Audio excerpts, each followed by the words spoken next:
மேஷ லக்னம். இந்த மேஷ லக்னத்தை பொறுத்த மட்டிலும் இவங்க எப்படின்னாங்க, நீங்கள் நிறைய வீடியோஸ் பார்த்துருப்பீங்க, நம்ம கூட வீடியோஸ் போட்டிருக்கோம். எதுலேயுமே துணிச்சலான ஆட்கள், எதுலேயுமே வேகமாக இருப்பார்கள், சட்டுன்னு கோவப்படுவாங்க. அதே போல் பரந்த மனப்பான்மை இவங்க கிட்ட தான் இருக்கும், தயால குணம் இவங்க கிட்ட தான் இருக்கும். இப்போ ஐயா விஜயகாந்த் நீங்கள் கேள்விப்பட்டிருப்பீங்க, நம்ம தப்பு பண்ணால் முகத்துக்கு நேராக திட்டிடுவா அப்படி, ஆனால் நமக்கு பசின்னா சாப்பாடு வாங்கிவிடுவா அப்படி. சமபந்தி உணவு மாதிரி தான் அவர் அனுசரித்தார். இந்த தன்மை மேச லக்னத்திற்குரியது. சூரியன் உச்சம் பெற ராசிங்க. யாரையுமே அடுத்தவங்களுடைய காலை பிடிச்சி கீழே இழுக்கணும்னு இவங்களுடைய எண்ணம் எப்போவுமே இருக்காது, மேக்சிமம் இருக்காது. அந்த லக்னத்தோடு கொஞ்சம் சரியில்லாத கிரக சேர்க்கைகள் இருக்கும்போது உறுதியாக அதில் மாற்றம் உண்டு. ஆனால் இயல்பில் மேச லக்னக்காரங்கன்னா நேர்மையானவங்க. இவங்களுக்கு பெருசாக நடிக்க தெரியாதுங்க. ஓப்பனாக சொல்லணும்னு வச்சுங்களேன், மேச லக்னக்காரங்க என்னதான் உயர்நிலையில் இருந்தாலும் ஏன் கெட்ட பேர் வாங்குறாங்கன்னா இவங்களுக்கு நடிக்க தெரியாது. அது இவங்களுடைய பெரிய மைனஸ்னும் நீங்கள் எடுத்துக்கலாம், இவங்களுடைய பெரிய ப்ளஸ்னும் நீங்கள் எடுத்துக்கலாம். எப்படி வேணாலும் எடுத்துக்கோங்க, அது சரிங்களா, அது உங்கள் விருப்பம். இந்த மேஷத்தை பொறுத்த மட்டிலும் பார்த்தீங்கன்னா எதை எடுத்தாலுமே முகத்துக்கு நேராக பேசுவாங்க. தப்புன்னா கட்டன் ரைட்டாக பேசிடுவாங்க.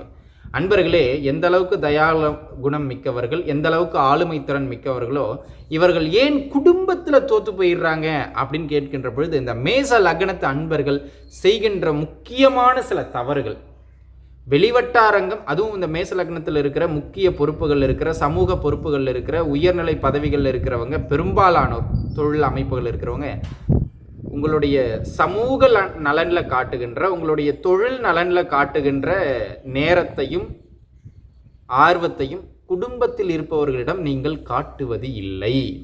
பெரும்பான்மையானவங்க சரிங்களா, குடும்பத்திற்காக நேரம் ஒதுக்குவது இல்லை. அதனால் குடும்ப வாழ்க்கையில் தோற்கிறீர்கள்.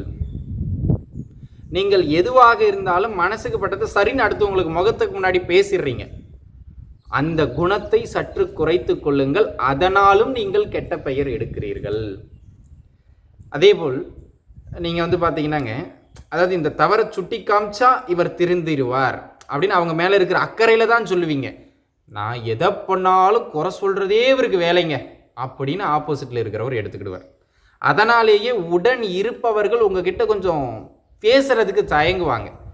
அதிகாரமாக சேவையின்பால் தொழிலின்பால் உயர்கின்ற நீங்கள் உறவுகளின்பால் தோற்று போவதற்கான முக்கிய காரணம், எதிலும் நீங்கள் நேர்மையாக இருப்பது, உங்கள் குடும்பத்திற்கு அன்பு காட்டுவதற்கு நீங்கள் நேரம் ஒதுக்காமல் இருப்பது, மனதில் பட்டதை முகத்துக்கு நேராக நேர்மையாக பேசுவது.